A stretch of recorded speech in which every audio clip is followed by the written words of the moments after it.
우리가 성경적 세계관 시리즈의 마지막 몇 주에 접어들면서 알파벳 W와 X를 다룰 무렵에 사람들이 저에게 오셔서 알파벳을 처음부터 다시 다루되 다음에는 다른 단어를 사용해 달라고 요청했습니다. 하지만 저는 아니요라고 대답했습니다. 심지어 누군가는 다른 언어의 알파벳을 권하더군요. 중국어 알파벳은 어떠냐면서요. 하지만 중국어엔 알파벳이 없죠.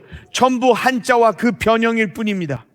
찾아보니 한자와 그 변형이 무려 10만 개나 되더군요. 계산해보니 만약 1900년 동안 설교 시리즈를 하려면 가능할 겁니다. 하지만 저는 그때쯤이면 천국에 있을 거라고 생각합니다. 저와 같은 생각을 하는 분 계신가요? 이런 요청들은 다들 기대에 차 있었기 때문임을 압니다. 분위기가 아주 뜨겁죠.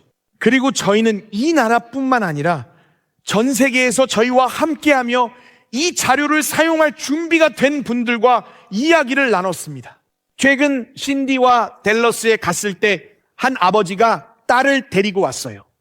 아이는 12살이나 13살쯤 돼 보였죠. 아버지가 제 딸이 알파벳 아저씨를 만나고 싶어해요 라고 하더군요. 살면서 온갖 별명을 다 들어봤지만 알파벳 아저씨는 처음이었습니다. 정말 그렇습니다. 저는 이런 질문을 하신 분들이 선한 의도를 가지고 계시다고 보지만 그들 안에는 사도 베드로의 흔적이 남아있는 것 같습니다. 사도 베드로가 변화산 위에서 예수님께서 모세와 엘리야와 함께 대화하시는 모습을 보고 무엇이라 말했는지 들어보세요. 그때 베드로가 예수님께 주님, 우리가 여기 있는 것이 좋겠습니다. 원하신다면 제가 이곳에 천막 셋을 세워 주님과 모세와 엘리야를 각각 모시겠습니다 하고 말하였다. 베드로가 한 말은 이제 어부일을 그만두고 집 짓는 일에 뛰어들겠다는 거였죠. 그러니 우리 여기서 그냥 머물며 천막 셋을 세워 캠핑하자는 겁니다. 계속 모세와 엘리야와 이야기하며 여길 절대 떠나지 말자는 거죠. 우리 안에는 언제나 좋은 것이 끝나는 걸 원치 않는 마음이 있어서 책이든 영화든 점심 식사든 관계든 어떻게든 그것을 더 오래 이어가려고 방법을 찾게 됩니다. 베드로에게 그곳은 변화산이었습니다. 예수님은 아셨지만 베드로는 보지 못하는 문제가 커지고 있었습니다. 베드로가 산 위에서의 시간을 연장하려 할 때 예수님은 산 아래에서 무언가 일어남을 알고 계셨죠. 베드로가 몰랐던 건 변화산 아래에서 무슨 일이 벌어지는지였습니다. 무슨 일이었을까요? 거기엔 귀신의 영향 아래 있는 한 소년이 있었고 그 아이는 매일 귀신에 의해 불에 타고 물에 빠지는 고통을 겪고 있었습니다. 그 아이 안에는 귀신들이 들어있었죠. 그리고 여러분, 베드로가 산 위에서 천막을 짓자고 이야기하고 있을 때 한 아버지는 절박하게 이 어린 아들이 치유되기를 바라고 있었습니다. 산 아래에서 일어나고 있는 일도 산 위에서 일어나고 있는 일만큼이나 중요했습니다. 변화산에서 던져진 질문은 이것입니다. 우리가 계속해서 엘리야와 모세와 함께 머물며 대화해야 할까요? 누가복음에 따르면 그들은 십자가와 부활에 대해 이야기하고 있었습니다. 아니면 우리가 내려가서 한 어린 소년이 자유롭게 되는 것을 볼까요? 베드로는 이미 자신의 선택을 했지만 감사하게도 예수님께서 다수의 표를 가지고 계십니다. 그리고 예수님은 이제 여기서 할 일은 끝났다고 결정하십니다. 이제 저 아래에서 해야 할 일이 있습니다. 그들이 내려올 때 사람들이 무엇을 하고 있었는지 들어보십시오. 14절에 따르면 그들이 군중들에게 돌아오자 어떤 사람이 예수님께 와서 무릎을 꿇고 말하였다. 주님, 제 아들을 불쌍히 여겨주십시오. 그가 간질병에 걸려서 몹시 고생하며 자주 불에 넘어지기도 하고 물에 빠지기도 합니다. 저는 그 표현이 참 마음에 듭니다. 14절에서 군중이 그들을 기다리고 있었다고 말하는데 그 군중은 알고 있었던 것 같습니다. 비록 베드로는 아무런 계획이 없었지만 군중은 예수님께서 다시 내려오실 것을 알고 있었습니다. 예수님께서 그냥 그곳에만 머무르시지 않을 것이라는 것을요. 그리고 예수님께서 오셔서 이 어린 소년에게 치유와 해방이 임하는 것을 볼 거라는 것을요. 예수님과 제자들은 더 중요한 상황에 직면했습니다. 예수님께서는 제자들에게 이 땅에서의 시간이 끝나가고 있다고 말씀하셨습니다. 제자들은 예수님께서 지상사역을 마치시고 십자가에 못 박히시고 부활하신 후 하나님 아버지 우편에 앉으실 것이라는 말씀을 듣고 슬퍼했습니다. 하지만 예수님은 왜 자신이 떠나는 것이 더 나은지 설명해 주셨습니다. 요한복음 16장 7절에서 예수님께서 이렇게 말씀하셨습니다. 그러나 사실은 내가 떠나가는 것이 너희에게 유익하다. 내가 떠나가지 않으면 보호자, 즉 성령께서 너희에게 오시지 않을 것이다. 내가 가면 그분을 너희에게 보내겠다. 자, 이제 나옵니다, 여러분. 다시 말해 성경이 우리에게 가르쳐주는 것은 어떤 일이 끝나면 더 나은 것이 온다는 것입니다. 무언가가 마무리될 때 더 나은 게 반대편에 기다린다는 거죠. 저는 이와 똑같은 원리가 오순절 성령 강림의 때에도 그대로 적용되었다고 믿습니다. 제자들은 마가의 다락방으로 올라갔습니다. 이제 하늘이 열렸습니다. 성령님이 임하셔서 그들에게 불로 세례를 주셨고 모두가 성령으로 충만해졌습니다. 그러나 예수님은 그들이 머물러 집을 짓는 걸 허락하지 않으셨습니다. 그 누구도 휴대폰으로 사진을 찍어서 머리 위에 불이 임한 모습을 인스타그램에 올리고 사람들을 다락방으로 초대할 수 없었습니다. 왜냐하면 하나님께서는 그들이 그곳에 계속 머물기를 원하지 않으셨기 때문입니다. 더 큰 무언가가 있었기 때문이죠. 어떤 것이 끝나면 더 나은 것이 찾아오기 때문입니다. 귀신 들린 아이뿐 아니라 모두에게 해방이 필요했기에 예수님은 그 아이를 자유케 하러 산에서 내려오셔야 했습니다. 하지만 여기 사도행전 2장에서는 사도행전 3장에 나오는 못 걷게 된 이가 춤추고 뛰어야 했습니다. 그는 태어난 이후로 한 번도 자신의 다리로 서 본 적이 없는 사람이었습니다. 그리고 하나님께서는 반드시 일어나야 할 기적이 있다는 것을 아셨습니다. 설명하자면 사도행전 3장은 반드시 2장 다음에 와야만 하죠. 왜냐하면 그 다락방에 모였던 120명의 마음에 무언가가 불붙었기 때문입니다. 잠시 후 자세히 설명하겠습니다. 잘 들어보세요. 여기 계신 분들과 온라인으로 이 나라와 전 세계에서 시청하시는 분들, 여러분은 지난 26주 동안 충분히 준비되어 왔습니다. 여러분에게 필요한 모든 것이 이미 주어졌습니다. 이제는 산을 떠날 때입니다. 이제는 다락방을 떠날 때입니다. 갑옷을 입고 하나님이 보내시는 그곳을 위해 전투를 준비합시다. 자, 이제 성경적 세계관 알파벳의 마지막 글자입니다. 여러분 중 몇 분은 지브라나 제피를 추측하셨겠지만 만약 여러분의 성경에 그런 단어가 있다면 저희가 여러분께 새 성경을 드려야겠네요. 자, 디도서 2장 11절 이 구절로 성경적 세계관 시리즈를 마치겠습니다. 모든 사람에게 구원을 주시는 하나님의 은혜가 나타나 우리를 양육하시되. 여기 성장이 나옵니다. 경건하지 않은 것과 이 세상 정욕을 다 버리고 신중함과 의로움과 경건함으로 이 세상에 살고 13절 복스러운 소망과 이것은 휴거를 의미합니다.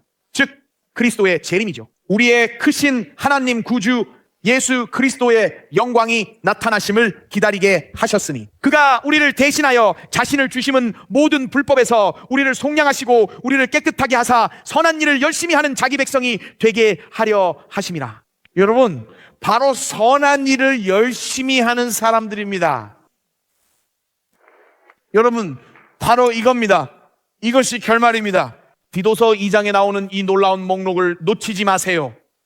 하나님께서 우리를 위해 행하신 일들을 생각해 보십시오. 구원을 가져다 주시고 우리를 가르치시고 그리스도의 재림을 바라볼 수 있는 소망을 주시고 우리를 속량하시고 정결하게 하시려고 자신을 내어주셨습니다. 하나님께서 우리를 위해 행하신 이 6가지, 7가지 일들을 살펴보면 정말 놀랍습니다. 여러분에게서 반드시 나와야 할 반응이 있습니다. 하나님은 말씀하십니다. 내가 이것을 행했다. 예수님이 우리를 위해 하신 일을 깨달으면 모든 그리스도인의 삶에서 반드시 나타나는 결과가 있습니다. 그분은 말씀하십니다. 바로 열정, 하나님께서 원하시는 일을 하고자 하는 열심이 생긴다는 것입니다. 사실 이 열심이라는 단어에 대해 잠시 후에 더 말씀드리겠습니다. 이 단어는 내면에서 불이 타오른다는 의미입니다. 하나님께서 영원 깊숙한 곳에 쏟아 부어 주셨기에 여러분의 심령이 뜨겁게 타오르는 것입니다. 주님이 이 땅에 오셨고 죽으셨으며 나를 자유케 하셨고 다시 오실 것이라는 사실을 깨닫기 시작할 때 저는 이런 것들에 대해 정말 뜨거워집니다. 하나님이 제 안에서 일하시니까요. 그래서 오늘의 알파벳 G는 선한 일을 향한 열심입니다. 하나님께서 원하시는 일을 하려는 열심을 다른 방식으로 설명하자면 변화산의 영광스러운 광경을 본 뒤에 이제 산 아래로 내려가 그 아버지의 아들을 도와야 한다고 응답하는 것입니다. 열심은 응답합니다. 열심은 말합니다. 다락방에서 하나님의 불을 경험했으니 이제 내려가 거리에서 도웁시다. 타임스 스퀘어 교회 여러분, 열심은 여기 머무르자라고 하지 않습니다. 열심은 지금 일어난 일을 가지고 무엇을 해야 할까라고 묻습니다. 이것이 열심입니다. 열심은 26개의 알파벳을 가지고 이것을 바탕으로 나아가자고 말합니다. 우리는 안주하지 않고 주님의 사명을 위해 나아갑니다. 이 목록은 우리가 구원받은 목적이 다른 사람들도 구원받는 것을 보기 위함임을 보여줍니다. 우리가 구속받고 정결해지면 하나님께서 우리를 통해 이루실 일에 열정을 품게 함이지요. 설교자 스펄전은 말했습니다. 간절한 열심은 성령께서 영혼의 역사하실 때 나타나는 자연스러운 결과입니다. 여러분의 열심이 가장 뜨겁고 사랑이 가장 간절할 때 그 따뜻함과 간절함을 모두 여러분의 하나님이신 주님과 여러분을 그 귀한 피로 구속하신 그분을 섬기는 일에 쏟으십시오. 그는 바로 거기서부터 시작된다고 말했습니다. 요한계시록에 예수님은 라오디게아라는 미지근한 교회에 말씀하셨죠. 뜨겁지도 차갑지도 않다고 하셨습니다. 그 교회는 제자리에 머물러 있던 곳이었죠. 예수님은 그 교회를 보시며 말씀하셨습니다. 무릇 내가 사랑하는 자를 책망하여 징계하노니, 주님께서 말씀하십니다. 그러므로 네가 열심을 내라, 회개하라. 열심이란 무엇일까요? 디도서가 말하는 열심이란 무엇입니까? 그것은 하나님이 행하신 일의 결과이며 우리는 마땅히 반응해야 합니다. 이 부분은 잠시 후 다시 다루겠습니다. 다시 한번 말씀드리지만 하나님께서는 오늘 우리 삶 속에서 기적을 행하셨습니다. 그분은 기적을 행하셨습니다. 우리는 반드시 반응해야 합니다. 19세기 영국 설교자 J.C. 라일은 이렇게 말했습니다. 그는 이렇게 말했습니다. 기독교에서의 열심이란 하나님을 기쁘시게 하고 그분의 뜻을 행하려는 불타는 열망입니다. 이 부분이 좋습니다. 그분의 뜻을 행하고 할 수 있는 방법으로 주님의 영광을 드러내려는 것입니다. 이 열망은 사람에게 자연히 생기는 것이 아닙니다. 성령께서 모든 신자의 마음에 심어주신 것입니다. 하지만 어떤 신자들은 이를 훨씬 더 강하게 느껴서 그들만이 진정 열정적인 사람이라 불릴만 합니다. 이제 마지막 부분입니다. 그는 이렇게 말했습니다. 열정적인 기독교인은 무엇보다 한 가지에만 집중하며 오직 그것만을 봅니다. 그들은 오직 한 가지에만 관심을 갖고 그것만을 위해 삽니다. 그들은 한 가지에 온전히 사로잡혀 있는데 바로 하나님을 기쁘시게 하는 것입니다. 그것이 유일한 목표입니다. 여러분, 열심이란 본질적으로 타오르는 불꽃입니다. 이 자리에 앉아 계신 모든 분들의 영혼 깊은 곳에는 여러분의 영혼 속에서 불이 뜨겁게 타오르고 있습니다. 그 불은 뜨겁고 맹렬합니다.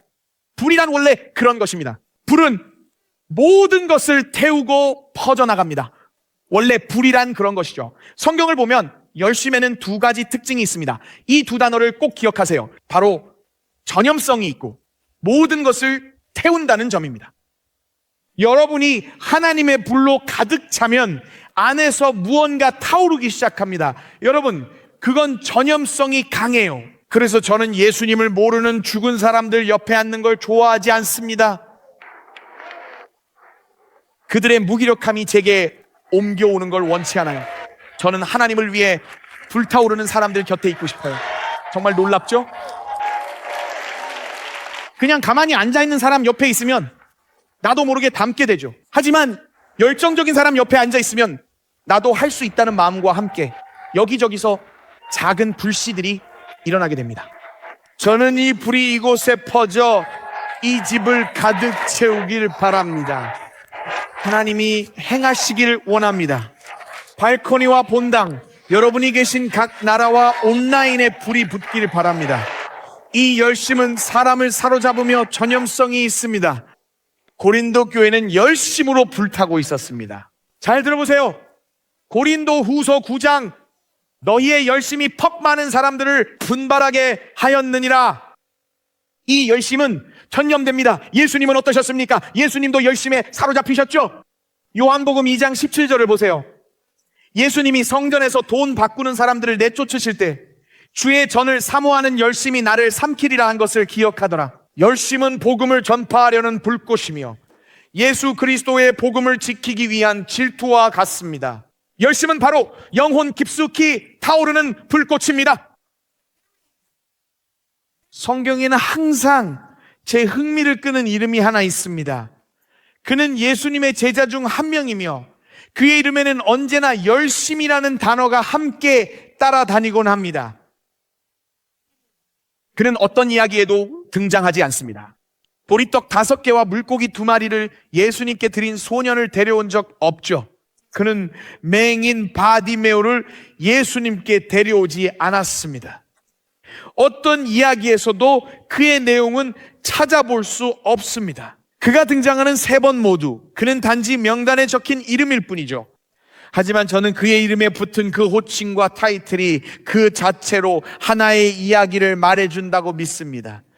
곰곰이 생각하고 기도했습니다. 그는 3번 언급되는데 그의 별명은 바로 열심당원 시몬입니다.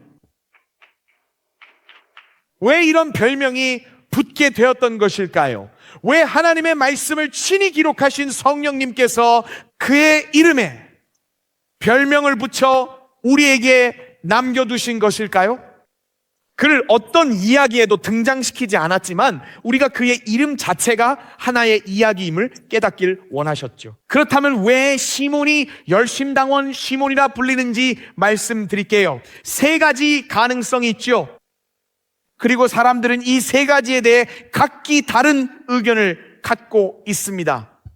어떤 것이 맞는지 제 의견도 말씀드리겠습니다. 가능한 이유는 3가지입니다. 첫째는 그가 1세기 당시 로마의 정치 권력을 매우 혐오했던 급진주의 단체인 열심당원과 연관되었다는 점입니다. 이스라엘, 예루살렘에서 말이죠. 그리고 그는 로마인들을 정부에서 몰아내고 자신이 원하는 집단이 권력을 잡도록 하려는 그룹의 일원이었습니다. 정부에서 말이죠. 둘째는 천막 셋을 세우자던 시몬 베드로와 구분하기 위한 이름입니다. 즉 베드로와 다른 시몬인 그가 바로 열심당원이었습니다. 단지 구분하기 위한 것이었거나 셋째로 이 사람이 실제 어느 분파와도 관련이 없었다는 거죠.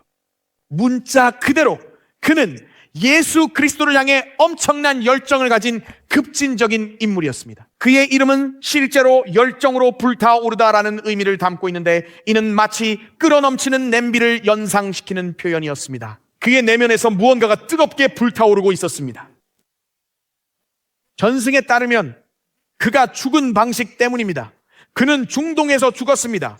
그는 이집트와 이란에서 복음을 전하다 순교했습니다. 복음을 전하다가 그리고 자신이 믿고 따랐던 그 복음의 근원이신 예수 그리스도를 위해 목숨을 바친 것입니다. 팀 목사님, 어느 쪽인가요? 그가 속했던 정치 집단인 열심당원들 때문입니까? 아니면 그를 구분하는 이름 때문입니까? 혹은 단순히 그 자신입니까? 그가 가진 성격, 바로 그 자신 때문입니까? 예수님을 향한 새로운 열정과 사랑 때문인가요? 말씀드리죠. 저는 이 3가지 모두가 사실이라고 믿습니다. 이제 그 이유를 설명해 드리겠습니다. 정말 중요하다고 생각하기 때문입니다. 예수님께서는 평생을 정치에 바친 한 남자를 택하셨습니다. 자, 여러분, 이제 시작합니다. 좋습니다. 성경적 세계관 시리즈 중 가장 좋아하는 부분입니다. 이제 더 이상 신경 안 씁니다. 미국 전역에서 시청 중인 분들 잘 들으세요. 교회에 다니시는 분들 잘 들으세요. 여러분을 이 교회에서 떠나게 하려고 그동안 최선을 다해 왔거든요. 그러니 제가 도와드리겠습니다. 여러분, 오늘 제가 도와드릴게요. 예수님께서 한 남자를 택하십니다. 자, 여러분 준비하세요. 준비하세요. 그분은 정치에 열정적인 사람을 택하십니다. 왜냐하면 그는 단순히 정부를 이끄는 사람들이 마음에 들지 않았기 때문입니다. 그래서 그는 자기 그룹이 다시 정부의 자리에 오를 방법을 찾으려고 합니다. 이제 그의 인생 전체가 저는 사람들이 슬슬 일어나서 화장실 가는 척 하자고 할 줄 알았습니다. 그리고 이제 떠날 준비를 하시겠죠. 전 26주 동안 사람들이 화장실 가는 척 하는 걸 지켜봤어요. 저는 이제 괜찮아요. 무슨 일이 일어나고 있는지 말씀드리죠. 예수님은 말씀하셨죠. 시몬아, 평생 일했구나. 네가 원하는 사람이 백악관에 없으니 정부를 바꾸려고 애써왔지. 여러분 중 일부는 누구를 뽑아야 하지? 토론도 끝났는데 라고 생각하실 거예요. 바이든이 출마할까요? 트럼프가 있을까요? 감옥에 갈까요? 레이건 기념관에 있던 사람들은 어떻게 될까요? 여러분께서 대통령 걱정을 하시는 동안 전 왕 한 분이면 충분합니다. 저는 왕이신 예수님께서 모든 것을 주관하고 계신다는 사실에 만족합니다. 여러분이 이런저런 걱정에 사로잡혀 있을 때 저는 이 일에 열정을 가지고 있습니다. 저는 보좌에 앉으신 하나님을 섬긴다는 사실에 열정을 느낍니다. 강단은 정치적인 플랫폼이 아닙니다. 목사님들 잘 들으세요. 이곳은 여러분이 지지하는 후보를 내세우는 정치 무대가 아닙니다. 제가 사랑하고 열정을 쏟는 단 한 분이 계십니다. 바로 예수님이십니다. 저를 가슴 뛰게 하는 분은 그분뿐입니다. 열심당원 시몬도 이제 예수님께 열정을 쏟겠구나라며 가슴 뛰었을 겁니다. 저의 열심은 정치가 우리 도시를 바꿀 수 있다는 잘못된 방향으로 쏟아졌었습니다. 우리 도시에 변화를 주실 분인 예수님이 필요합니다. 제가 등을 돌릴게요. 나가고 싶으신 분은 나가셔도 돼요.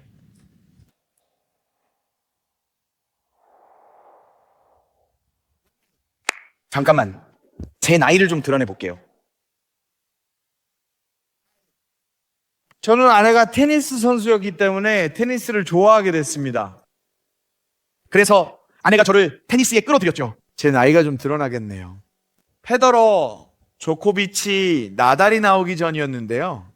그때 우리가 참 좋아했던 미국 테니스 선수가 있었어요. 그랜드슬램 기록을 깬 최초의 선수는 피트 샘프라스였습니다. 저는 피트 샘프라스를 정말 좋아했어요. 그리고 그가 은퇴할 때 흥미로운 이야기를 읽었습니다. 그는 13번 그랜드슬램을 우승해 아무도 그 기록이 깨질 줄 몰랐죠. 하지만 조코비치, 나달, 그리고 페더러가 그 모든 기록을 훌쩍 넘어섰죠.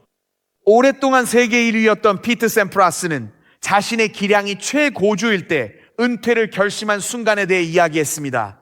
그리고 이것이 그의 루틴이었습니다. 그가 락커룸에 있을 때 이렇게 생각했다고 그는 말했습니다. 나는 이 모든 것을 배웠고 연습했고 해야 할 모든 것을 다 했다. 그는 나이키 신발끈을 묶고 나이키 유니폼을 입은 뒤 바닥에 내려앉았습니다. 바닥을 탁 쳤죠. 그가 바닥을 칠 때마다 준비가 됐다는 뜻이었죠. 이 경기를 뛸 준비가 됐다는 겁니다. 그리고 무슨 일이 일어나는지 깨닫게 되었다고 말했죠. 2번의 토너먼트에서 지고 바닥을 치지 않았다는 겁니다. 그는 열정을 잃은 듯 했다라고 말했습니다. 불타는 열정과 열심을 잃어버린 거죠. 바닥을 안 치게 됐을 때 저는 그저 직업이자 월급일 뿐이라 느꼈고 열정이 식었음을 알았죠. 그게 은퇴할 때였습니다. 여러분, 제가 말하려는 건 바닥을 치는 행동입니다. 저는 여기 나올 때마다 실제로 바닥을 치진 않지만 제 안에는 항상 이런 마음이 있습니다. 우리에게는 구원해야 할 10억 명의 영혼이 있고 변화가 필요한 삶과 도와야 할 사람들이 있습니다. 여러분, 우리가 바닥을 치는 순간 우리는 이렇게 외치는 겁니다. 나이가 몇 살이든 상관없어. 내 안에서 불타오르는 열정이 있고 꼭 교회에 가야 해. 이건 단순한 종교적 의무감이 아닙니다. 우리는 바닥을 치며 말합니다. 오늘 우린 예배할 수 있고 말씀을 들을 수 있고 손을 들 수 있습니다. 찬양대와 연주자 여러분, 여러분이 가진 재능과 은사에 대해 하나님께 감사드립니다. 만약 악기를 연주하지 못하더라도 바닥을 치며 이렇게 기도하세요. 하나님, 제 안에 깊은 것을 심어주셔서 하나님께서 주신 은사로 하나님을 예배할 수 있도록 하소서. 우리가 하나님의 집에 오는 이유도 바로 그것입니다. 하나님께서 우리를 구원하셨기에 우리는 마음속 깊은 곳에서 불타오르는 기쁨과 열정을 가지고 이곳에 옵니다. 하나님께서 우리를 변화시키셨습니다. 하나님께서 우리를 채워주셨습니다. 그래서 오늘 저는 뭔가를 해야만 합니다. 제 삶에 행하신 모든 일에 대해 하나님께 영광을 돌려야 합니다. 잘 들으세요. 세상은 적당히 관심 있는 사람들에게는 결코 감동받지 않습니다. 다시 한번 말씀드리겠습니다. 친구들은 여러분의 그 어중간한 신앙생활에 아무런 감동도 받지 않습니다. 여러분 안에 열정과 불타는 마음이 없다면 말입니다. 그들은 관심조차 없습니다. 여러분, 제 말을 잘 들어보세요. 저는 교회에 대한 박해보다 교회 안에 무관심이 더 두렵습니다. 박해는 저를 더 뜨겁게 만듭니다. 동정을 갈구하냐고 생각하시겠지만 아닙니다.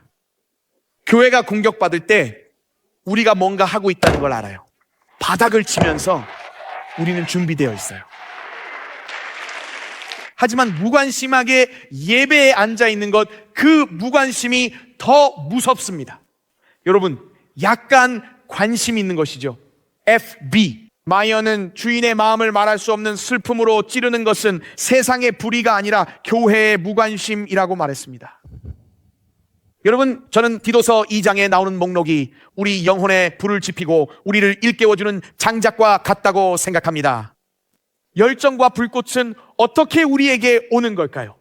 이는 우리에게 하나님의 은혜가 나타났음을 상기시켜 주기 위함입니다. 또한 하나님께서 우리에게 경건함을 주시고 이 세상 정욕을 다 버리도록 가르치셨음을 감사히 여기게 하는 것입니다. 다시 오실 그리스도의 영광스러운 재림 소망을 기억할 때마다 그것이 바로 제 영혼을 태우는 장작이 됩니다.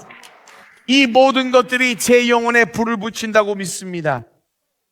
저는 예배와 복음 전하는 일, 그리고 기도에 정말 열심입니다.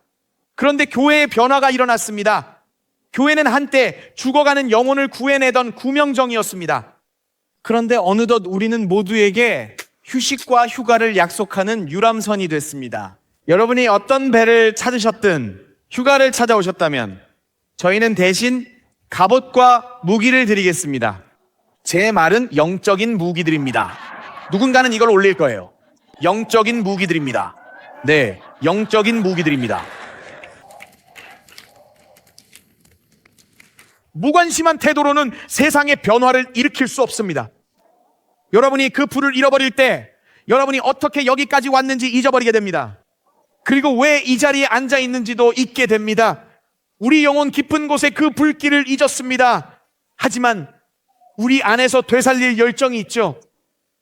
여러분, 예수님께서 이 땅에 오실 때 스스로를 열심으로 감싸셨다는 사실을 아십니까?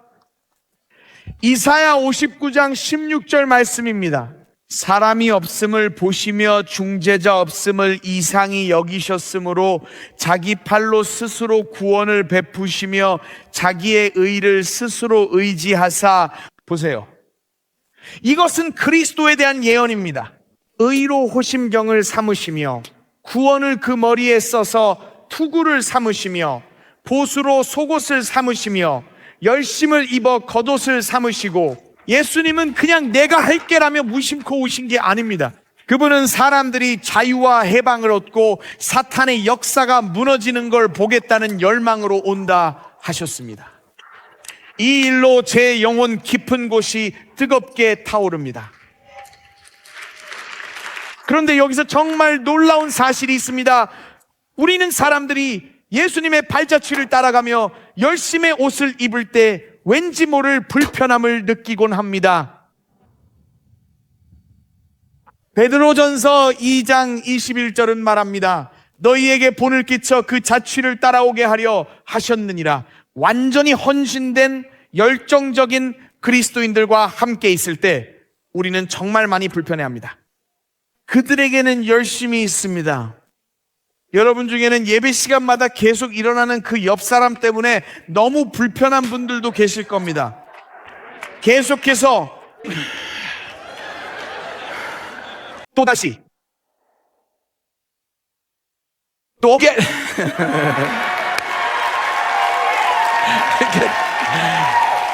뭔가 일이 벌어지면 여러분은 이렇게 생각합니다. 나는 교회에서 아무것도 안 했는데도 지쳤어. 그리고 앉아서 또 그렇게 됩니다. 옆에서 계속 소리치는 그 사람 때문에 거의 짜증이 나기 시작하지만 그 사람은 계속 이렇게 외칩니다. 할렐루야, 할렐루야. 여러분은 속으로 조용히 좀 해. 교회에 있으니까. 하지만 그들은 우리가 교회에 있으니 소리칠 시간이다 라고 생각합니다. 그 사람들이 그렇게 생각하고 있는 거예요. 그래서 여러분이 여기 앉아 있으려고 할 때 그들이 여러분을 방해하는 겁니다. 그들은 그리고 갑자기 여러분은 그 사람을 어떻게 해야 할지 모르게 됩니다. 그래서 다음번에 들어올 때 그 사람들이 어디에 앉아 있는지 먼저 살펴보게 되는 거죠. 그 사람 옆에 앉지 않으려고요. 하지만 여러분이 타임스 스퀘어 교회에 오면 이곳에는 그런 사람들이 정말 많아서 누군가 옆에 앉게 되면 여러분은 그런 사람이 또 있네. 그런데 무슨 일이 일어나고 있는지 도무지 이해할 수 없는 거죠. 이 부분을 제가 좀 도와드릴게요. 제가 여러분께 한 단어를 정의해 드리겠습니다. 광신도란 무엇일까요? 광신도는 바로 예수님을 여러분보다 더 사랑하는 사람을 말하는 것입니다. 여러분이 괜히 불편해지죠? 그들이 우리를 신경 쓰이게 하죠. 그들은 소리치고 뛰며 증언하는데 여러분은 나가며 스타벅스나 마시러 가자고 생각하죠. 그들은 밖에서도 여전히 춤을 추죠. 건물 밖인데도 말이죠. 그리스도께서 마음속에 계심을 압니다. 성령님이 내주하시기 때문입니다. 오늘날 우리가 직면한 문제는 바로 열심과 불을 잃어버린 사람들입니다. 잠언 26장 20절에 이렇게 나와 있습니다. 나무가 다하면 불이 꺼지고. 우리는 매일 우리의 영혼에 불을 더해야 합니다. 여러분의 불이 이미 꺼졌을 수도 있습니다. 왜냐하면 여러분이 장작을 올리는 유일한 시간이 일요일 뿐이기 때문입니다. 만약 여러분이 일요일에만 영혼의 장작을 올린다면 그 불은 점점 약해질 것입니다. 그 불은 서서히 꺼져갈 것입니다. 저는 매일매일 제 영혼에 장작을 올려야 한다고 믿습니다. 제가 이 성경을 펼칠 때마다 저는 제 영혼에 장작을 더하는 것입니다. 무릎 꿇고 기도할 때마다 저는 또 하나의 장작을 불에 올리는 것 같은 기분이 듭니다. 집안을 거닐며 노래를 부르거나 그분을 예배할 때도 마찬가지입니다. 불길이 타오릅니다. 제 안에서 불이 솟구치기 시작하는 것이 느껴집니다. 저는 교회가 잘못된 열심을 가졌다고 봅니다. 우리는 때때로 스스로를 돌아볼 생각조차 하지 못합니다. 한두 시간만 지나면 사람들은 토요일이나 일요일에 스포츠 경기를 보며 소리를 지를 것입니다. 어느 순간 하나님의 집을 향한 열심은 사라졌고 더 이상 우리를 사로잡지 못하고 있습니다. 여러분, 스펄전 목사님의 말씀을 들어보세요. 그는 이렇게 말했습니다. 죄인들이 죄의 열심을 낸다면 성도들은 하나님을 위해 더욱 열심을 내야 하지 않겠습니까? 세상의 좋은 것들이, 참으로 좋은 것들이 인간의 열정을 자극할 수 있다면 영원의 현실은 우리에게 훨씬 더 크고 강력한 감동을 주어야 하지 않겠습니까?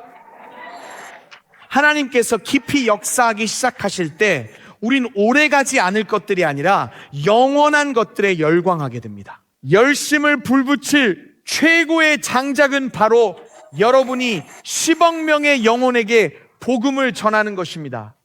그것이 하나님께서 시작하신 일입니다. 최근 저와 신디는 월드 챌린지와 게리 윌커슨과 함께 스코틀랜드에 가서 그곳에 함께 앉아 있었습니다. 뜻밖에도 주일 저녁에 청소년 예배를 맡게 되었습니다.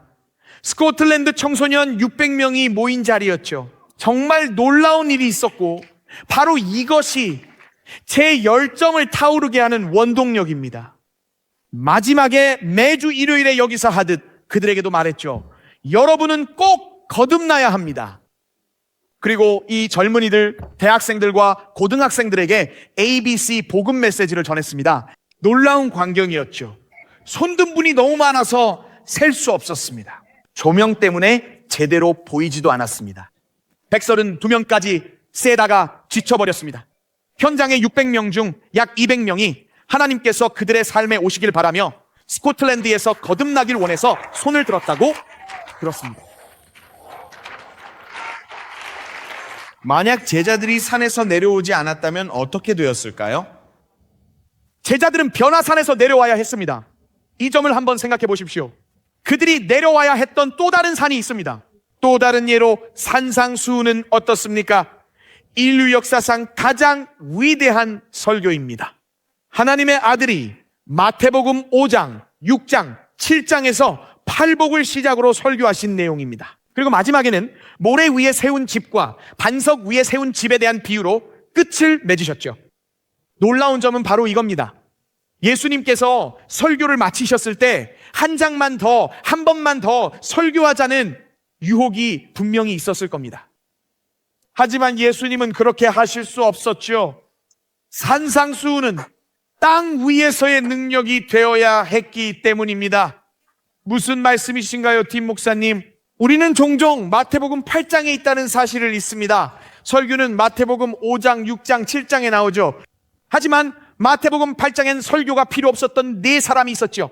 그들에겐 기적이 필요했어요. 마태복음 8장에 누가 나오는지 아세요? 한 나병 환자가 치유가 필요했고 로마 백부장은 중풍병 걸린 하인이 있었습니다. 베드로에겐 알아놓은 장모가 있었고 무덤가엔 마을을 괴롭히던 귀신 들린 자 2명이 있었습니다.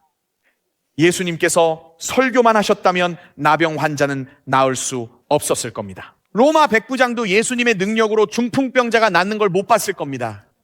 베드로의 장모님도 열병에서 낫지 못했을 것이고 귀신 들린 자들도 여전히 거기서 괴로워하며 소리 지르고 있었을 겁니다. 하지만 하나님께서 시작하실 때 무언가가 끝난다는 것은 더 나은 것이 온다는 뜻입니다.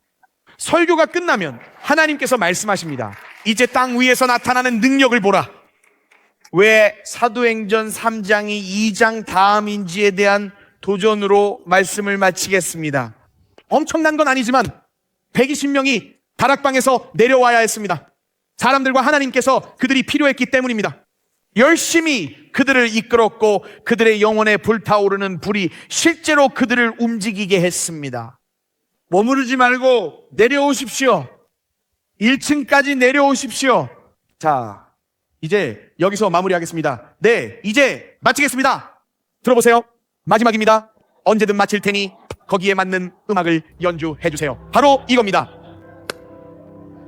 사도행전 2장 성령과 불이 임해 교회가 세워지고 사람들이 변했죠. 무언가 끝나면 더 좋은 것이 찾아온다는 것을 기억하세요. 사도행전 3장이 어떻게 시작되는지 보죠. 이를 읽어드린 뒤 몇 가지 설명을 덧붙이고 마치겠습니다. 여러분을 파송하겠습니다. 사도행전 3장 제9시 기도 시간에 베드로와 요한이 성전에 올라갈 새 여러분이 기억해야 할 것이 있습니다. 다락방 시간은 끝났고 제9시 기도 시간에 베드로와 요한이 성전에 올라갈 새 중요하니 다시 이야기할게요. 나면서 못 걷게 된 이를 그의 다리는 단 한 번도 그를 지탱해 준 적이 없었죠. 그 다리는 한 번도 뛰거나 달리거나 조깅하는 경험을 해본 적이 없습니다. 그 다리는 몸무게조차 지탱하지 못했고 누구도 도와줄 수 없었습니다.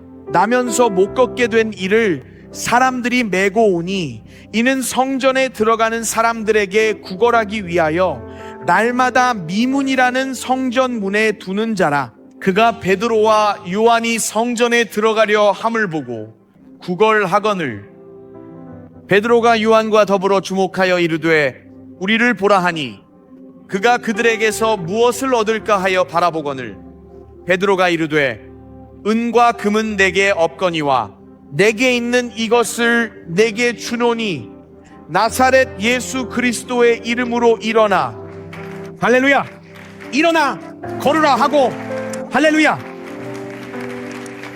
그리고 성경에 이렇게 기록되어 있습니다. 오른손을 잡아 일으키니 발과 발목이 곧 힘을 얻고, 와, 멋진 일이 벌어집니다. 뛰어서서 걸으며 그들과 함께 성전으로 들어가면서 저는 그가 성전으로 들어간 것이 정말 마음에 듭니다. 종교는 그를 치유할 수 없었습니다. 하지만 하나님의 능력은 다릅니다. 종교는 여러분을 치유하지 못합니다. 오직 하나님의 능력만이 여러분을 치유하십니다. 성전으로 들어가면서 바로 이겁니다. 걷기도 하고 뛰기도 하며 하나님을 찬송하니 모든 백성이 그 걷는 것과 하나님을 찬송함을 보고 그가 본래 성전 미문에 앉아 구걸하던 사람인 줄 알고 그에게 일어난 일로 인하여 심히 놀랍게 여기며 놀라니라. 오, 할렐루야.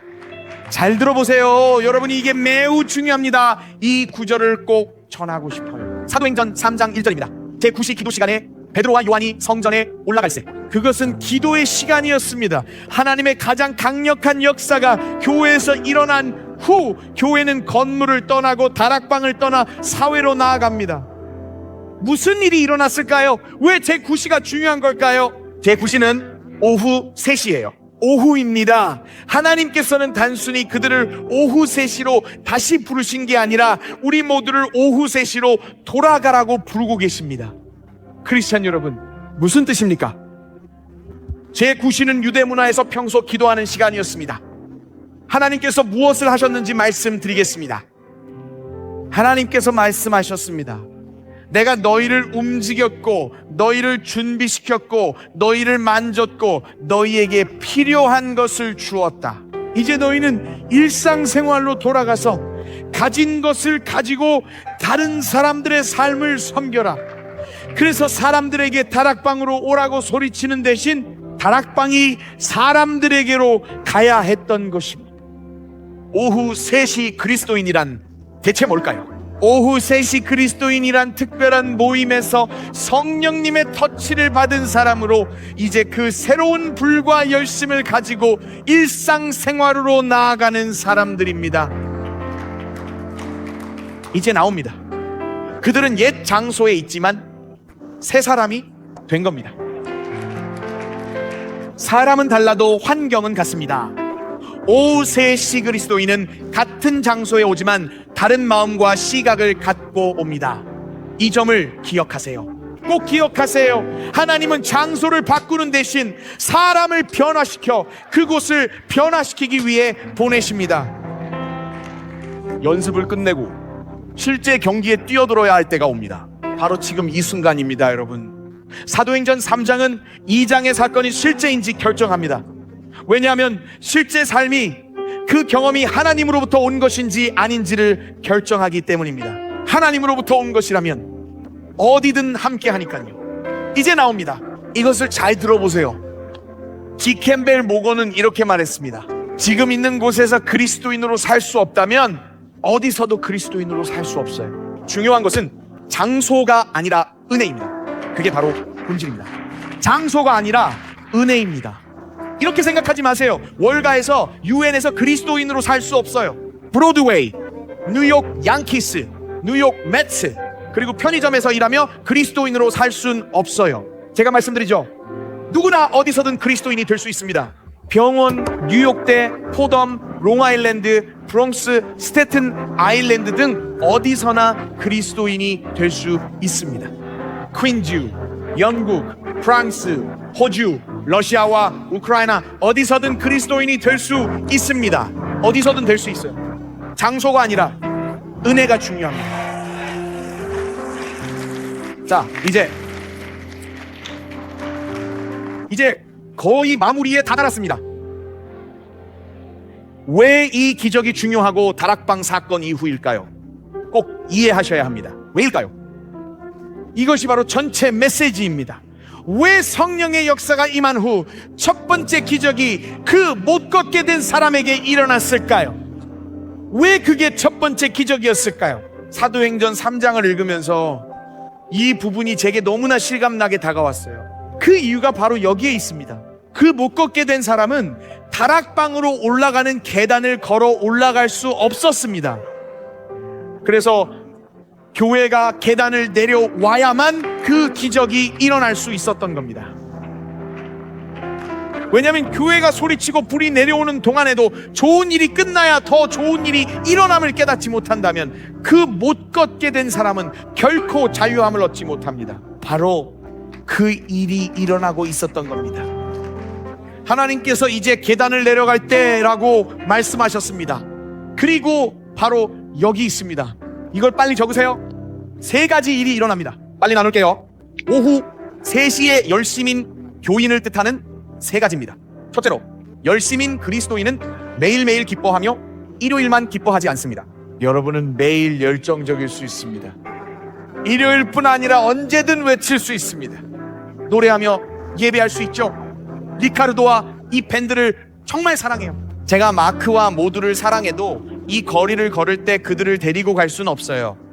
그가 키보드를 끌며 연주하고 리카르도가 한 번 더 외칠 수도 없죠.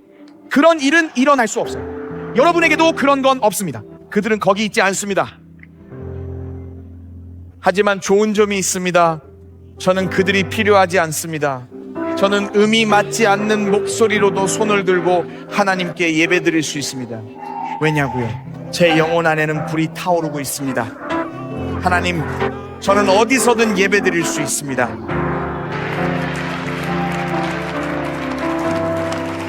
놀라운 사실이 있어요. 준비되셨죠? 전 항상 세계에서 광고비가 제일 비싼 곳이 타임스 스퀘어라고 믿었죠. 타임스 스퀘어에 광고를 올리는 것 말이죠. 그게 아닙니다.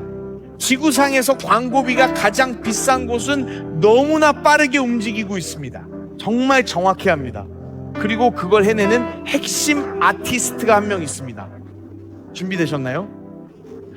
그들이 말하길, 그가 당신의 제품을 다룰 때마다 비용은 2천만에서 5천만 달러입니다. 뒷면 광고 삽입 시 작은 것도 50만 달러, 즉 수억 원이 듭니다. 바로 나스카입니다. 나스카 경주입니다. 시속 320km로 질주하는 그 자동차 보닛 위에 여러분의 제품 로고 하나를 새기려면 200억 원이 넘는 돈이 듭니다.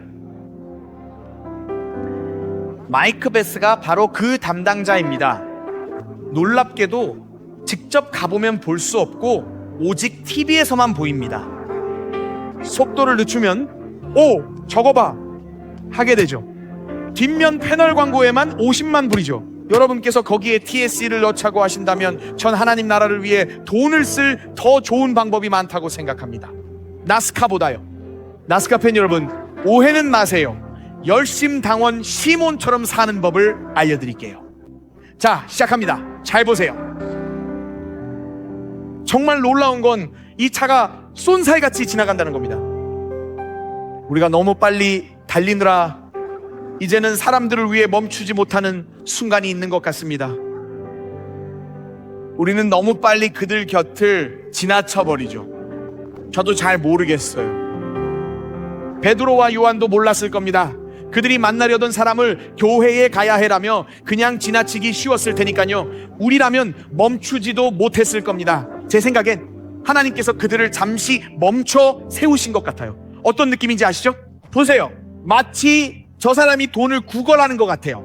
잠깐, 제가 지금 뉴요커 여러분께 얘기 좀 해볼게요. 이렇게 생각하기 쉽잖아요. 아니, 그냥 계속 가세요. 그들이 말을 걸어도 그냥 계속 걸어가세요. 모르는 척 마세요. 여러분은 제가 무슨 말을 하는지 다 알고 계시잖아요. 동네 어디에나 있는 그들을 그냥 지나치기 쉽지만 하나님은 잠시 멈춰 생각해보라고 하십니다. 이 점을 꼭 깨달으셨으면 합니다. 여러분이 멈춰서야 비로소 제대로 보기 시작할 수 있기 때문입니다. 평범한 것들이 특별한 것들을 위한 후보처럼 보이기 시작할 겁니다. 그 남자는 매일 그 자리에 있었고 사람들은 매일 그를 봤지만 하나님께서 그들에게 새 눈을 주신 겁니다. 대단하진 않지만 교회 밖에서 복음을 전할 때 가장 도움이 되는 말을 알려드릴게요. 네, 바로 이겁니다. 제가 알려드리고 싶은 표현은 기도해 드릴까요? 입니다. 믿지 않는 사람이라도 기꺼이 허락할 거예요. 기도해 드려도 될까요? 그들은 아마 아프다고 할 거예요. 문제는 우리가 휙 지나가고 있다는 사실입니다. 우리는 예수님의 광고판이에요. 이게 정말 중요한 이유니까 항상 기억하세요. 좋은 소식을 아는 것과 좋은 소식이 되는 것에는 차이가 있습니다. 좋은 소식이 되려면 잠시 멈춰야 합니다. 때로는 속도를 줄여야 할 때도 있습니다. 그냥 지나쳐 지하철을 타는 대신 가끔은 멈춰서 이렇게 말해보세요. 오늘 제가 당신을 위해 기도해드려도 될까요? 그리고 누가 알았겠습니까? 바로 그날 그 사람이 벌떡 일어설 줄은요. 누가 알았겠습니까? 바로 그날 그 사람이 하나님의 집에서 다시 뛰기 시작할 줄은요. 누가 알았겠습니까? 저와 함께 일어나 주세요. 일어서세요. 이게 제가 깨달은 또 다른 부분입니다. 이제 나옵니다. 간증은 때로 설교보다 더 큰 힘을 발휘합니다. 일부 설교자분들은 기분이 상하실 수도 있겠지만 이 사실은 꼭 말씀드려야겠습니다. 간증이 더 강력할 수 있습니다. 이 남자가 뛰고 점프한 것이 바로 사도행전 4장 4절에서 5,000명이 구원받는 결과로 이어졌습니다. 그리고 여기 제가 정말 좋아하는 부분이 있습니다. 다시 들어보시죠. 사도행전 3장 8절입니다. 뛰어서서 걸으며 그들과 함께 성전으로 들어가면서 걷기도 하고 뛰기도 하며 하나님을 찬송하니 모든 백성이 그 걷는 것과 이것을 보세요. 모든 백성이 그 걷는 것과 하나님을 찬송함을 보고 그가 본래 성전 미문에 앉아 구걸하던 사람인 줄 알고 그에게 일어난 일로 인하여 심히 놀랍게 여기며 놀라니라. 무슨 일이 일어난 걸까요? 이 남자에게 말이죠. 때론 하나님이 살아계신 가장 큰 증거가 바로 이겁니다. 신학적으로 강력한 변증이자 하나님이 살아계신 확실한 증거는 바로 변화된 삶입니다. 바로 변화된 삶입니다. 여러분, 제가 한 말씀만 드리겠습니다. 우리 안에 비판적인 마음을 내려놓을 수 있기를 바랍니다. 누군가 뛰고 도는 모습을 볼 때 그 사람들의 사연을 알 수 없습니다. 하나님이 그들을 무엇에서 구하셨는지 알지 못합니다. 그러니 앞에선 찬양자들이 뛰며 찬양하는 모습을 보고 저건 그냥 쇼일 뿐이야 라고 판단하시기 전에 여러분은 하나님이 그들을 어디서 구하셨는지 모릅니다. 여러분은 그들의 과거를 모릅니다. 못 걷던 그들에게 하나님께서 살리는 말을 하셨습니다. 그래서 그들이 뛰며 찬양하는 모습이 지금 우리에게 가장 필요한 것일지도 모릅니다. 그러니까 여러분이 여기 앉으셔서 누군가가 뛰는 모습을 볼 때 평가 대신 하나님은 선하시다고 말해보세요. 그가 무엇에서 구원받았는지 우린 모릅니다. 어쩌면 더 높이 뛸수록 더 큰 짐을 벗겨주신 것일지도 모릅니다. 하나님이 그들을 무엇에서 건져내셨는지 누가 알까요? 인생의 수많은 것에서 자유해졌기에 그들은 더 크게 외칩니다. 자, 이제 중요한 부분입니다. 저 뒤쪽에서 수많은 영혼을 옥죄던 결박들이 끊어지고 진정한 자유가 선포되었습니다. 저쪽에서 말이죠. 저 자리와 구역이 바로 그곳입니다. 바로 저기예요. 여러분은 하나님께서 무엇을 하셨는지 전혀 모릅니다. 그래서 누군가 갑자기 흥분하는 것을 보면 제 생각의 간증이야말로 하나님이 선하시고 살아계시며 여전히 자유케 하신다는 가장 큰 증거가 됩니다. 맞아요. 저는 그 장면이 정말 좋습니다. 그들이 바라보며 그들이 서서 경이로움에 가득 차 있었다고 말했죠. 그에게 일어난 일로 인하여 심히 놀랍게 여기며 놀라니라. 놀랍게도 성경은 그 나은 사람이 베드로와 요한을 붙잡았다고 말합니다. 그러니까 만약에 리카르도가 베드로고 제가 그 못 걷게 된 사람이라면 성경은 이렇게 말합니다. 성경은 그가 매달려 있었음을 암시하죠. 하지만 베드로가 너희가 못 박은 그리스도가 다시 살아나셨다고 설교하는 장면을 상상해 보세요. 저에게 이런 그의 모습이 그려집니다. 베드로가 하고 그가 계속 이런 모습을 보입니다. 사람들은 동시에 메시지와 간증을 듣고 있습니다. 진리를 듣는 동시에 기적을 보고 있는 거죠. 그들은 설교를 들으며 변화된 삶을 목격합니다. 그의 설교를 들으며 이건 진짜구나 막 생각합니다. 이 사람의 삶에서 어떤 일들이 일어났는지 보세요. 네, 여러분을 화요일 밤에 꼭 초대하고 싶어요. 이번 10월 한 달 동안요, 여러분은 간증을 듣게 될 겁니다. 화요일 밤 예배 동안 간증을 듣고 예배를 할 겁니다. 사람들의 이야기와 못 걷던 이들의 이야기도 듣게 될 겁니다. 어떻게 하나님께서 구원해 주셨는지 세 분이 매주 화요일에 간증을 나눌 겁니다. 이번 주 화요일에 꼭 오세요. 여러분께서 구원받길 바라는 친구가 있다면 그들이 간증을 듣게 해주세요. 10월 한 달간 화요일 밤마다 매주 세 분의 간증이 준비되어 있습니다. 여러분, 하나님께서 여러분을 만지시면 그 불길이 번져나갑니다. 여러분은 일요일에만 머물러 있을 수 없습니다. 바로 이겁니다. 하나님은 여러분을 교회를 위해 변화시키신 게 아닙니다. 하나님은 여러분을 매일의 삶을 위해 변화시키셨습니다. 여러분이 일요일에 점잖게 보이도록 자유롭게 하신 게 아닙니다. 주님께서 여러분을 자유케 하시고 여러분 안에 불을 지피셨습니다. 저는 제 인생의 한 영적 아버지가 하셨던 말씀이 떠올랐습니다.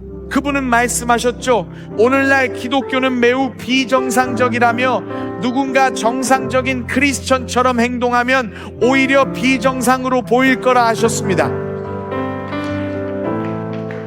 비정상교회에 오신 걸 환영해요. 지금 바로 말씀드리겠습니다.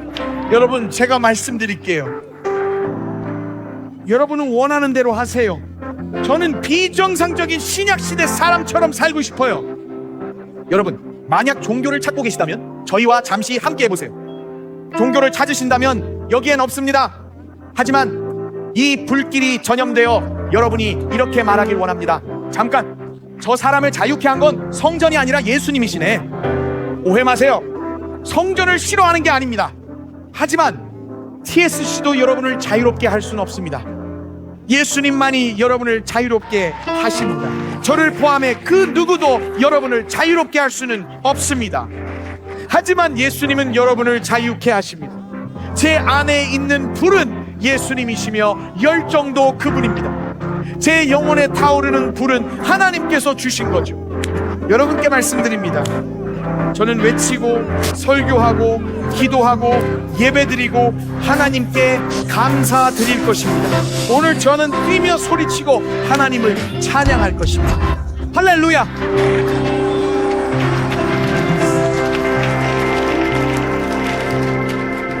무언가 끝났을 때 더 좋은 일이 일어나려 하고 있습니다. 이제 파송의 시간입니다. 보통 이 시간은 나와서 기도받는 시간이죠.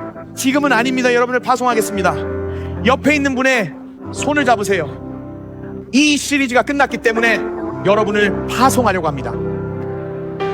하나님께 영광을 돌립니다. 할렐루야. 저는 오늘 이곳을 떠나면 무언가를 먹고 낮잠도 잘 생각입니다.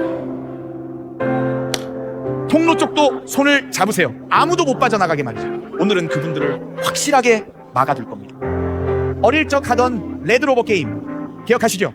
여러분, 손을 꽉 맞잡아서 아무도 이 통로를 빠져나가지 못하게 막아주세요. 누가 화장실 간다면 참으라 하세요.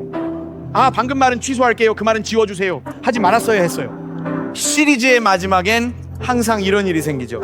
이제 뭘 할지 알려드릴게요. 지금 여러분이 양옆에서 맞잡고 있는 그 손은 이제 곧 전선으로 투입될 동료 군사들의 손입니다. 손을 잡고 있는 옆 사람을 위해 기도하세요. 하나님, 이분들에게 사명을 주시고 열정을 불어넣어 주세요. 이제 우리가 할 일을 알려드리겠습니다. 잠시 후 기도가 시작되면 여러분께 열정적이고 광적으로 변해달라고 부탁드릴 겁니다. 양옆에 계신 분들을 위해 소리내어 기도해 주세요. 저는 이분들의 이름도 모릅니다. 그분들의 이름은 몰라도 괜찮아요. 그냥 기도하면 됩니다. 이렇게 하세요. 하나님, 형제님과 자매님을 위해 기도합니다. 오늘 그들의 영혼에 불을 붙여주시길 기도합니다. 자, 지금 바로 이분들을 위해 다 함께 마음을 모아 기도합시다. 위해 간절히 기도하세요. 불이 임하도록요.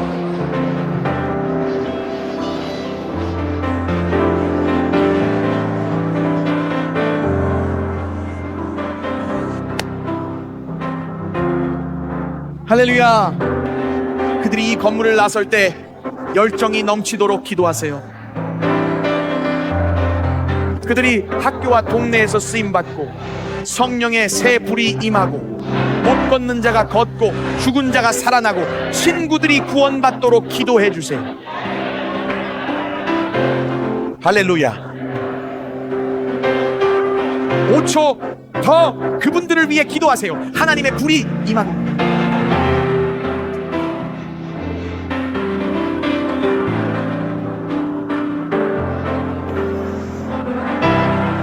할렐루야.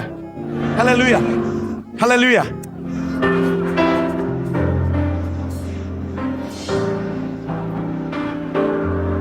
자, 이제 두 손을 높이 들고 지금 이 순간 열정적으로 주님을 예배합시다. 함께 예배합시다. 그분을 예배합시다.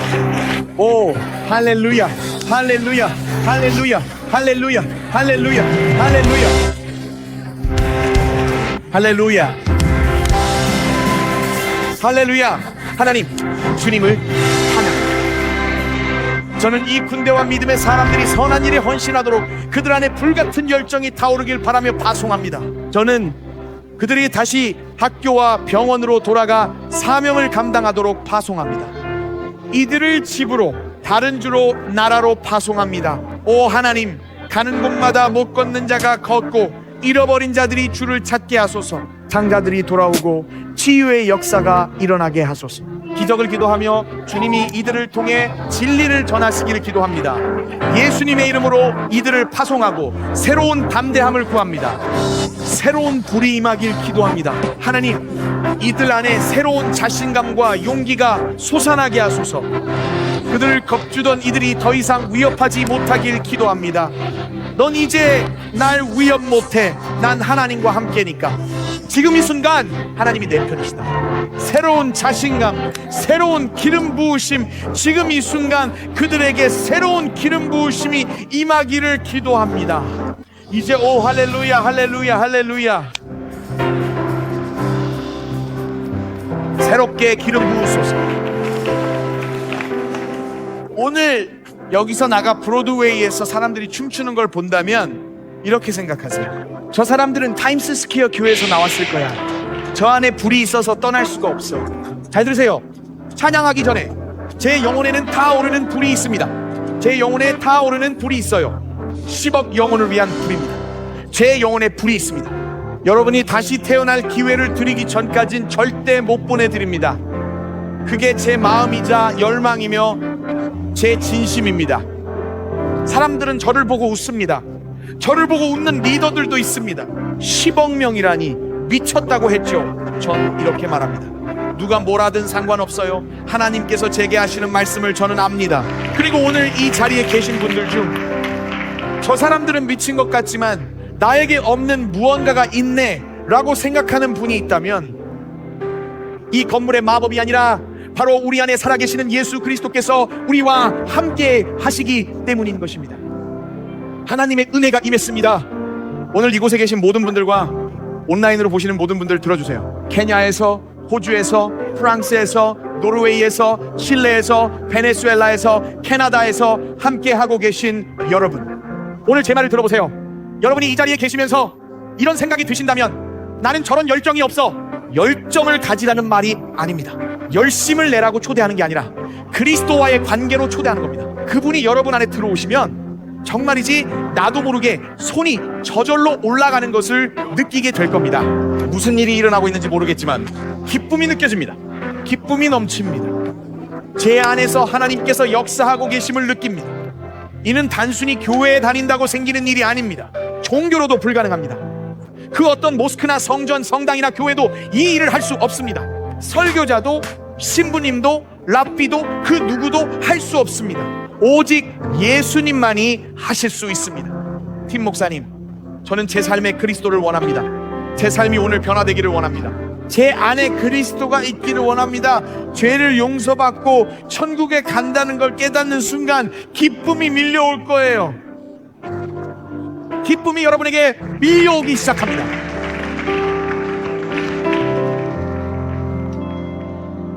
이걸 믿지 않으신다면 왜 아직 여기 남아 계신 건가요? 여러분은 여기 2시간 넘게 앉아 계셨잖아요. 도대체 그 이유가 무엇일까요? 왜 발이 안 떨어질까요? 떠나고 싶지만 뭔가에 붙잡힌 기분이 드실 겁니다. 오늘이 바로 여러분이 거듭날 시간이기 때문입니다. 지금입니다. 바로 지금이에요. 이것이 바로 예수님의 말씀이고 일어날 수 있는 일입니다. 지금 삶이 바뀔 수 있습니다. 예수님께서 당신을 초대하셨습니다. 용서받고 그분과 영원히 함께 하도록 말입니다.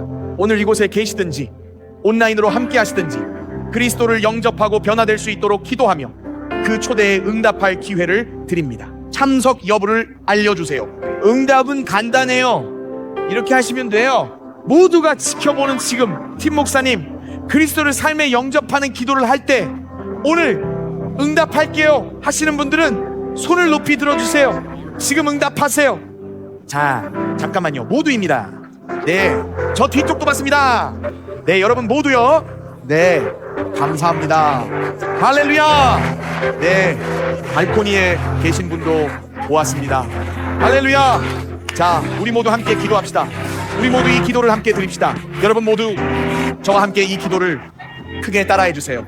사랑하는 주 예수님, 저는 주님께서 하나님의 아들이심을 믿습니다. 저는 십자가에서 주님께서 저의 죄와 수치 그리고 죄책감을 짊어지시고 그것을 위해 죽으셨음을 믿습니다. 주님께서 저를 대신해 지옥을 마주하셨기에 저는 그곳에 가지 않아도 됩니다. 주님께서 죽음에서 부활하셔서 저에게 천국에서의 거처를 주시고 이 땅에서의 목적과 아버지와의 관계를 허락하셨습니다. 오늘 주 예수님, 저는 제 죄에서 돌이켜 거듭나기를 원합니다. 자, 함께 이렇게 말해보세요. 하나님은 나의 아버지이십니다. 예수님은 나의 구원자이십니다. 성령님은 나를 돕는 분이시며 성경은 나의 길잡이입니다. 그리고 천국은 나의 집입니다. 예수님의 이름으로 기도합니다. 모두가 아멘, 아멘이라고 말했습니다.